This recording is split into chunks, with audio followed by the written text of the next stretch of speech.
নমস্কার বন্ধুরা, রিমির বাঙালি রান্নাঘরে আপনাদের সবাইকে স্বাগত। নতুন বন্ধু হয়ে থাকলে সাবস্ক্রাইব করে বেল আইকনটি প্রেস করে দেবেন। আজ আমি আপনাদের দারুণ স্বাদের একটা কেক রেসিপি দেখাবো। ক্রিসমাস বা শীতকাল এলেই কিন্তু কেক আমাদের বাড়িতে সবারই হয়, তবে আজকে আমি আপনাদের খুব সহজ পদ্ধতিতে কাগজের চায়ের কাপে কেকের রেসিপি দেখাবো। ডিম ছাড়া আপনারা কিন্তু যে কোনো দিন যে কেউ এই রেসিপি বানিয়ে ফেলতে পারবেন অল্প উপকরণ দিয়ে। আপনারা দেখুন কেকটা কতটা নরম আর স্পঞ্জি হয়েছে।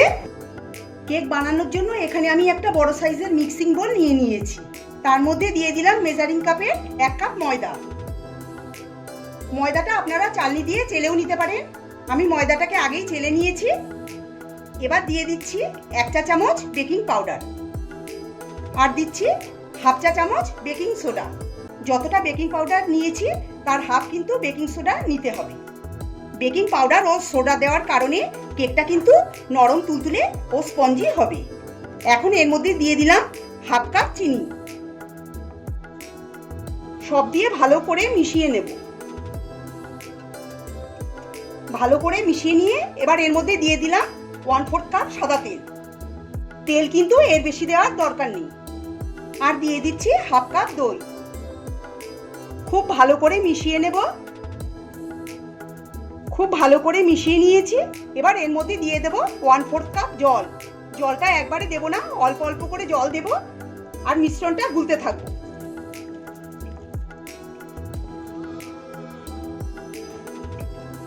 অল্প অল্প করে জল দিয়ে ব্যাটারটাকে খুব ভালো করে ফেটিয়ে নিতে হবে। দেখুন এরকম ভাবে ফেটিয়ে নিতে হবে, আমি যেইভাবে ফেটাচ্ছি। মিশ্রণটা কিন্তু খুব ভালো করে মেশানো হয়ে গেছে। এবার এর মধ্যে দিয়ে দিলাম 1/2 চা চামচ ভ্যানিলা এসেন্স। ভ্যানিলা এসেন্স দিলে কেকটার মধ্যে খুব সুন্দর ফ্লেভার আসবে আর খেতেও খুব ভালো লাগবে। এখন ভ্যানিলা এসেন্স খুব ভালো করে মিশিয়ে দেব। খুব ভালো করে মেশানো হয়ে গেছে। এখন এই কেকের মিশ্রণটাকে 4-5 মিনিট সময় ধরে খুব ভালো করে ফেটিয়ে নিতে হবে।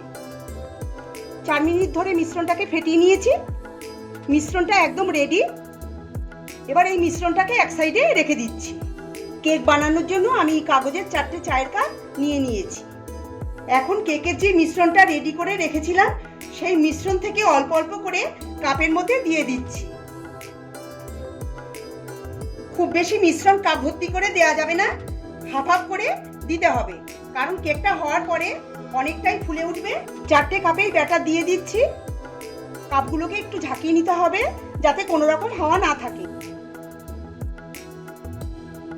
দেখুন এরকম করে।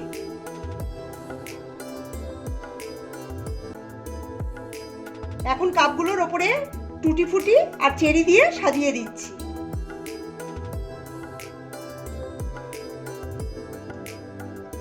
চেরি দিয়ে দিচ্ছি।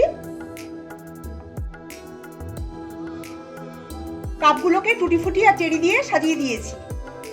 কেক বানানোর জন্য আমি এরকম একটা কড়াই নিয়েছি আর 10 মিনিট আগে থেকে মিডিয়াম ফ্লেমে বসিয়ে রেখেছিলাম। খুব ভালো করে কিন্তু গরম করে রেখেছি আর কড়াইয়ের মাঝখানে একটা স্ট্যান্ড রেখে দিয়েছিলাম। এবার যে কাপ রেডি করে রেখেছি স্ট্যান্ডের উপর বসিয়ে দিতে হবে। স্ট্যান্ডে 3টে কাপ বসেছে। এবার কড়াই ঢাকনা বন্ধ করে দেব। আর কড়াইয়ের ঢাকনার উপরে যে ছিদ্র আছে কাগজের টুকরো দিয়ে মুখটা বন্ধ করে 30 মিনিট রেখে দিতে হবে লো ফ্লেমে। আর একটা কাপ যেটা বেশি হয়েছে সেটাকেও অন্য একটা কড়াইতে ঠিক এরকম ভাবেই 30 মিনিট রেখে দিচ্ছি। 30 মিনিট কিন্তু কড়াই ঢাকনা একদম খোলা যাবে না। 30 মিনিট পর ঢাকনাটা খুলে নিচ্ছি। আপনারা দেখুন কেকগুলো খুব সুন্দরভাবে রেডি হয়ে গেছে। কেকের ব্যাটার কাপের নিচ পর্যন্ত দিয়েছিলাম, দেখুন ফুলে উঁচু হয়ে গেছে। এখন কেকগুলোকে একটু চেক করে নিতে হবে। তার জন্য একটা কাঠি নিয়ে কেকের ভেতরে এইভাবে ঢুকিয়ে দিতে হবে। দেখুন কাঠি কিন্তু একেবারে পরিষ্কার। এখন কেকগুলোকে 10 থেকে 15 মিনিটের মতো ঠান্ডা করে নিতে হবে। 15 মিনিট হয়ে গেছে। দেখুন কেকগুলো অনেকটাই ঠান্ডা হয়ে গেছে আর কালারটাও চেঞ্জ হয়ে গেছে ঠান্ডা হওয়ার কারণে। এবার একটা ছুরি দিয়ে কাগজের কাপগুলোকে কেটে কেকগুলো আমি বের করে নেব। দেখুন এইভাবে।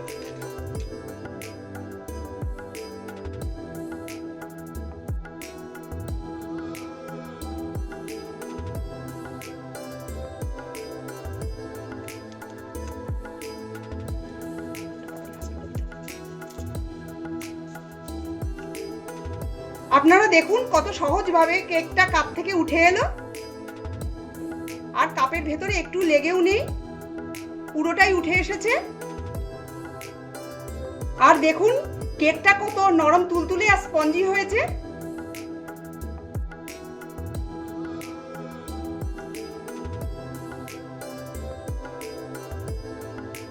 আপনারা দেখুন কেকটা কত নরম তুলতুলে আর স্পঞ্জি হয়েছে, দেখতে পাচ্ছেন বন্ধুরা। এইভাবে আমি সব কাপগুলো কেটে কেক বের করে নেব, ঠিক এরকম ভাবে।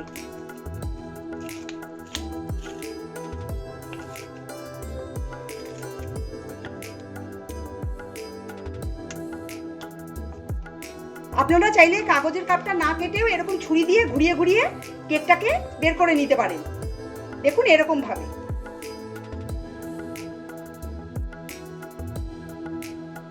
রেসিপিটা ভালো লাগলে সাবস্ক্রাইব করে নেওয়ার অনুরোধ রইল। পাশে থাকা বেল আইকনটি প্রেস করে দেবেন নতুন রেসিপি আপডেট সবার আগে পাওয়ার জন্য। এখন আমি কেকটা কেটে দেখিয়ে দিচ্ছি কতটা স্পঞ্জি ও নরম তুলতুলে হয়েছে।